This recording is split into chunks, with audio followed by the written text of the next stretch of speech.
So I'm out here at Sylvania Waters today for a customer. They've just moved over to NBN HFC, and they've asked if there's any way I can remove a cable that Telstra had installed. And so I just checked, and this is the old leading cable. But I just thought I'd do a video just to show you this classic work. They've run it along the wall, across a fence, so they can't open that gate up anymore, and then down to the Luca box. How good is that one, eh?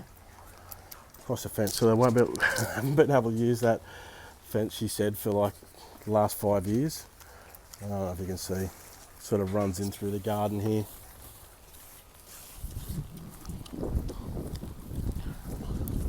And you can see part of it coming down there. And it comes back around where it just goes in under the ground into a pit underground here.